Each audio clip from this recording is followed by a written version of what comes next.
Hi friends, good morning ಎಲ್ರಿಗೂ. Welcome back to Sangeetha vlogs.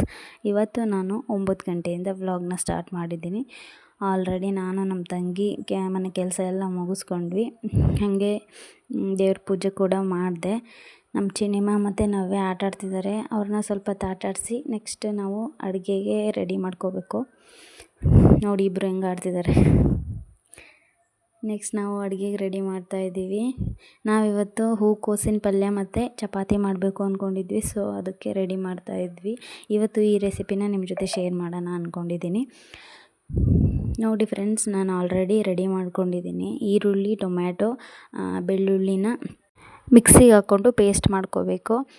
Next ನಾನು ನೀರು ಕಾಯೋಕ್ಕಿಟ್ಟಿದ್ದೆ. ನೀರು ಕಾಯೋಕ್ಕಿಟ್ಟು ನೆಕ್ಸ್ಟ್ ಅದು ಹೂಕೋಸನ್ನ ನಾವು ಪೀಸ್ ಮಾಡಿ, ಅಂದರೆ ನಮಗೆ ಎಷ್ಟೆಷ್ಟು ಸೈಜ್ ಯಾವ ಥರ ಬೇಕೋ ಆ ಥರ ಮಾಡಿಕೊಂಡು ಅದು ನೀರು ಬಿಸಿ ಆದಮೇಲೆ ಅದಕ್ಕೆ ಹೂಕೋಸನ್ನ ಹಾಕಬೇಕು. ಯಾಕೆಂದರೆ ಹೂಕೋಸಲ್ಲಿ ಹುಳಗಳಿರುತ್ತೆ ಅಂತ ಹೇಳ್ತಾರೆ. ಸೊ ಬಿಸಿನೀರಲ್ಲಿ ಅದನ್ನು ಸ್ವಲ್ಪ ವಾಶ್ ಮಾಡೋದ್ರಿಂದ ಅದು ಸ್ವಲ್ಪ ಕ್ಲೀನ್ ಆಗುತ್ತೆ ಅಂಥೇಳಿ ಈ ಥರ ಬಿಸಿನೀರು ಕಾಸ್ಕೊಂಡು ಅದರೊಳಗೆ ಅದನ್ನು ಹಾಕಿ ಕ್ಲೀನ್ ಮಾಡ್ಕೊತಾ ಇದ್ದೀನಿ ಫ್ರೆಂಡ್ಸ್. ನೆಕ್ಸ್ಟ್ ನಾವು ಒಗ್ಗರಣೆಗೆ ರೆಡಿ ಮಾಡ್ಕೋಬೇಕು. ನಾನು ಆಲ್ರೆಡಿ ಎಲ್ಲ ಹೆಚ್ಚಿಟ್ಕೊಂಡಿದ್ದೀನಿ. ಈಗ ಬಾಣಲಿಗೆ ಎಣ್ಣೆ, ಸಾಸಿವೆ, ಜೀರಿಗೆ, ಕರಿಬೇವು, ಹಸಿಮೆಣಸಿನ್ಕಾಯಿ, ಈರುಳ್ಳಿ, ಟೊಮ್ಯಾಟೊ ಇದಿಷ್ಟನ್ನು ಆ್ಯಡ್ ಮಾಡಬೇಕು. ಇದಿಷ್ಟನ್ನು ಚೆನ್ನಾಗಿ ಫ್ರೈ ಮಾಡ್ಕೋಬೇಕು. ಈರುಳ್ಳಿ ಎಲ್ಲ ಚೆನ್ನಾಗಿ ಫ್ರೈ ಆಗಬೇಕು ಮತ್ತು ಟೊಮೊಟೊ ಎಲ್ಲ ಸ್ಮೂತ್ ಆಗಬೇಕು.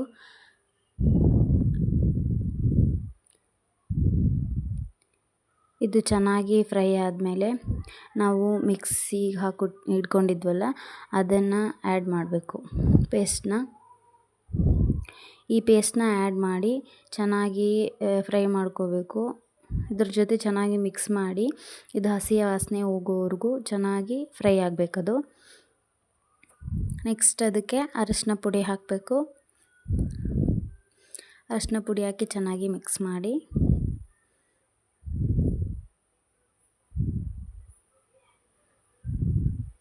ನೆಕ್ಸ್ಟ್ ನಾವು ವಾಶ್ ಮಾಡಿ ಇಟ್ಕೊಂಡಿದ್ವಲ್ಲ ಆ ಹೂಕೋಸನ್ನ ಇದಕ್ಕೆ ಹಾಕ್ಕೊತಾ ಇದ್ದೀನಿ.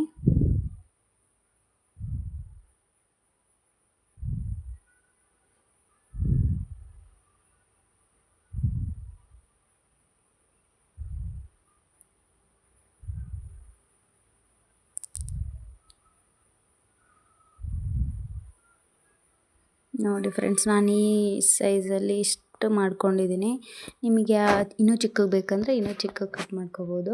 ನೋಡಿ ಅದನ್ನೆಲ್ಲ ಹಾಕಿ ಚೆನ್ನಾಗಿ ಮಿಕ್ಸ್ ಮಾಡಿ ನೆಕ್ಸ್ಟು ಮತ್ತೆ ಅದಕ್ಕೆ ಖಾರದ ಪುಡಿ ಮತ್ತು ಉಪ್ಪನ್ನು ಆ್ಯಡ್ ಮಾಡಿ ನಾನು ಅದಕ್ಕೆ ಚಿಕನ್ ಮಸಾಲ ಕೂಡ ಹಾಕ್ತಾಯಿದ್ದೀನಿ. ಈ ಟೇಸ್ಟ್ ಏನೋ ಚೆನ್ನಾಗಿ ಬರುತ್ತೆ ಅಂಥೇಳಿ.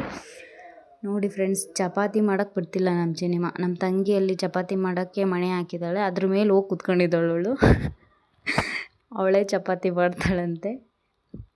ನೋಡಿ ಎಷ್ಟು ಚೆನ್ನಾಗಿ ಕೂತ್ಕೊಂಡಿದ್ದಾಳೆ ಅದ್ರ ಮೇಲೆ.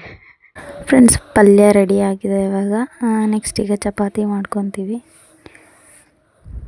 ಚಟ್ನಿ ಕೂಡ ಮಾಡಿದ್ದೀವಿ ಹಸಿಮೆಣ್ಸಿನ್ಕಾಯ್ದು. ಚಪಾತಿ ಎಲ್ಲ ರೆಡಿ ಆಯಿತು. ಮಧ್ಯಾಹ್ನ ಊಟ ನಮ್ಮದು ರೆಡಿ ಆಯಿತು. ಚಪಾತಿ, ಪಲ್ಯ, ಕರಿಂಡಿ ಅಂತೇಳಿ ಮತ್ತು ಹಸಿಮೆಣ್ಸಿನ್ಕಾಯಿ ಚಟ್ನಿ. ಇದಿಷ್ಟು ಇವತ್ತಿನ ವ್ಲಾಗ್ ಫ್ರೆಂಡ್ಸ್. ದಯವಿಟ್ಟು ಇನ್ನು ಯಾರ್ಯಾರು ಸಬ್ಸ್ಕ್ರೈಬ್ ಮಾಡ್ಕೊಂಡಿಲ್ಲ ಸಬ್ಸ್ಕ್ರೈಬ್ ಮಾಡ್ಕೊಳ್ಳಿ, ಲೈಕ್ ಮಾಡಿ, ಶೇರ್ ಮಾಡಿ, ಕಮೆಂಟ್ ಮಾಡಿ. Thank you.